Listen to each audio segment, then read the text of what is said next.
Today I'm going to do lesson 4. Let me just share the slides with you.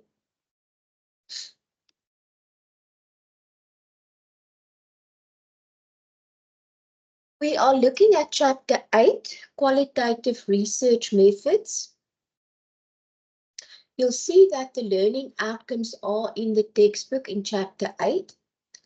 It's all about the concept, origin, and uses of qualitative research, how to differentiate between qualitative and quantitative methods of research, to identify the components of qualitative research, the characteristics, the various types, the different approaches to sample size determination, critically evaluate a variety of qualitative data collection methods, and select appropriate methods of application, explain various methods of qualitative data analysis, demonstrate familiarity with ethical issues in economic research.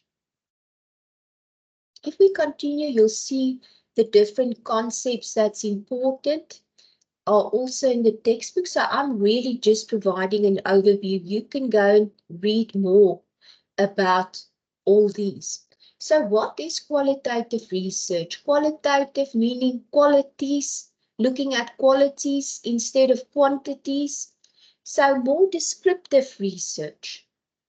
You can go and look at the approaches. We'll take a look at the approaches still in the data analysis and how efforts are prioritized.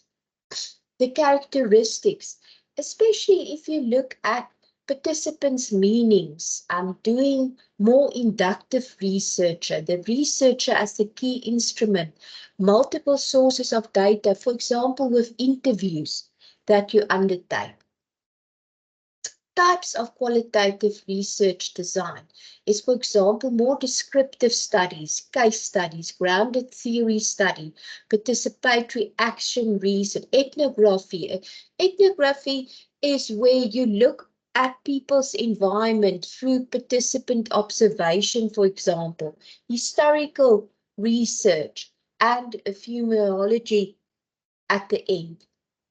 You can go and read more about all of those.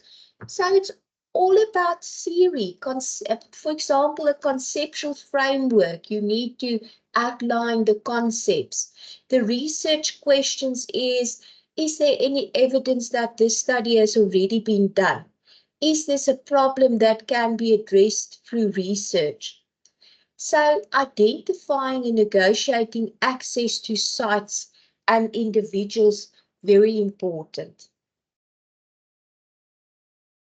The researcher's role are also important in terms of the qualitative research. So it needs to be trustworthy. 4 variables that are important here is, for example, credibility, transferability, confirmability, dependability. Very important.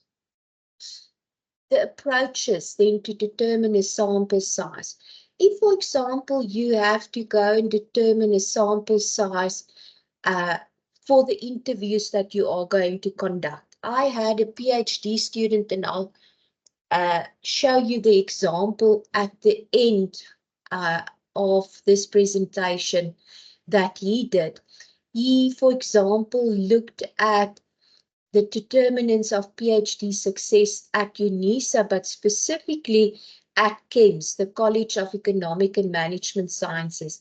So he chose a few participants in each one of the departments in the college, so that you have a representative sample size. So you can go and take a look at numerical guidelines that's given, the statistical formula that's used in the textbook. Data collection and management. For example, typical ways of qualitative data collection can be through qualitative interviews, focus group discussion, qualitative observation, as I mentioned with ethnography, quality documents, audio and visual materials that you use. So the techniques in social science research is, for example, content analysis. Thematic analysis is with interviews. You normally do thematic analysis. Grounded theory analysis, also descriptive study. Framework analysis, discourse and narrative analysis, all descriptive studies, which is often used in economics. This they just say in terms of ethical considerations, you can just go and read there what is, for example, important, like autonomy and justice. That's normally important with your ethical considerations with qualitative methods. So a scenario in your textbook, you can go and take a look. They give you the table. Prof. Nishi, the editor of the textbook, provided this study because they did this study at the Nelson Mandela University. You can go and take a look. It's all about participants' responses to what can be done to improve youth unemployment or youth employment in this regard, sorry. So the application of thematic analysis, the steps, the 7 steps, is, for example, coding, categorization of the units, the themes. Look out for, in terms of themes, repetition or similarities and differences. And see table 8.3 in the textbook for the example. The findings that they got from their thematic analysis, the recommendations from employers to improve youth outcomes in the labor market. Now, I just want to point out they did it manually. They did a manual analysis in terms of the thematic analysis, but you can also use Atlas TI as a software package that's designed for this purpose to do a thematic analysis. And I'll show you the example just after I'm done with these slides. So that's the ending of the slides. Coming back to the classroom, I'm just going to stop sharing that with you. Then I would like to share this example also with you. As I said, when I'm done with the slides, it's going to be a short class today. So I'm going to just show you the example that I referred to. This is, I hope you can see there, this is the determinants of PhD success at UNISA. This is one of my PhD students' study. And I'd like to compare the quantitative analysis to the qualitative. In other words, quantitative against qualitative methods. Because last week we looked at lesson 3, which contained the quantitative methods. In this regard, he did a survey and we used a software package called Qualtrics. And he asked different questions, and from these questions, he got the data. First of all, he got the frequency statistics on the determinants of PhD studies. I'm going to run through it. A PhD student responded perception. He got from that. The descriptive statistics he got from that. This is all quantitative analysis from the survey results. Then he did regression results in terms of the satisfaction, student satisfaction as a dependent variable.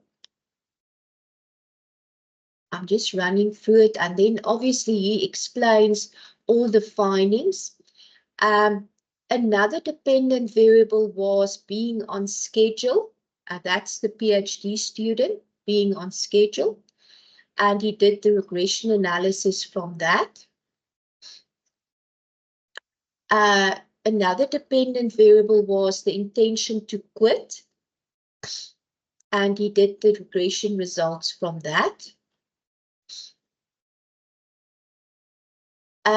He would recommend the PhD route From that, he also got regression results. So the dependent variable is recommend the PhD route to friends and family.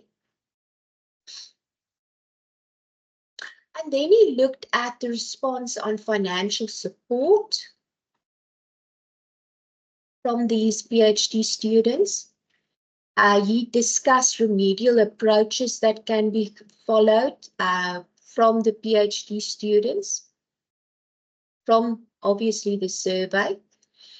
The response on remedial approaches is quite long. And then he came to his qualitative methods. And here he used interviews and he made use of Atlas TI, the software package. He didn't do it manually. So the steps that he followed in Atlas TI to do the thematic analysis was obviously the coding. And he divided it into groups or categories. First of all, progression, supports, and motivation. And he says how many codes he did for all of those. And then he came up, Atlas TI generated this thematic diagram for you. You see that with the quantitative analysis, he got all the determinants of PhD success out of that. But he followed it up with qualitative method, the thematic analysis, to see whether there's not other factors that also play a role. And here you can see there's quite a number of factors that he came up with in terms of progression, in terms of support, and in terms of motivation.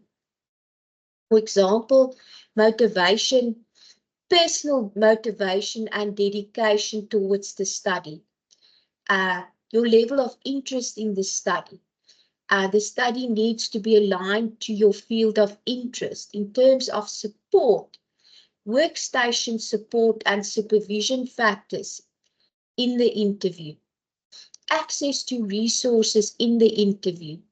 And then progression, a lot of sacrifices. For example, work-life balance and financial stability. Balancing the work and study environment is important for success. So he came up with all these other factors. And maybe some of these factors also appeared in the quantitative analysis, but he could now balance both of the approaches and come up with his findings. And he divided it into themes, determinants of PhD success at UNISA, KEMS, and sub-themes, progression, support, and motivation. And he did a complete analysis. He discussed all the interviewees, or participants, what they had to say in terms of the interviews and the thematic analysis in terms of determinants of PhD success. So that was that example that I like to share with you. And when we come to next week, you'll see that it was a short lesson today. You'll see that next week we'll do mixed methods.